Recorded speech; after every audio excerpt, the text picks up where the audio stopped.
خبردار، دین کو سمجھنے کی کوشش کریں۔ آج کل لبرلز، دانشور بڑے زور و شور سے واویلا کر رہے ہیں کہ کعبہ کے گرد گھومنے سے پہلے کسی غریب کے گرد گھوم آؤ، مسجد کو قالین نہیں، کسی بھوکے کو روٹی دے دو۔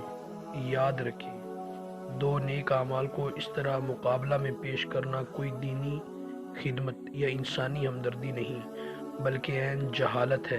اگر مقابلہ ہی کرنا ہے تو دین اور دنیا کا کریں، اور یوں کہیں 15-20 لاکھ کی گاڑی اس وقت لو جب محلے میں بھوکا سونے والا کوئی نہ ہو، ہر کمرے میں اے سی اس وقت لگواؤ جب گرمی میں بغیر بجلی کے سونے والا کوئی نہ ہو۔ یہ کروڑوں کی گاڑیاں، لاکھوں کے موبائل خریدتے وقت ان دانشوروں کو غرباء، فقراء، بے سہارا لوگوں کو یاد رکھنے کی زحمت گوارا کیوں نہیں ہوتی؟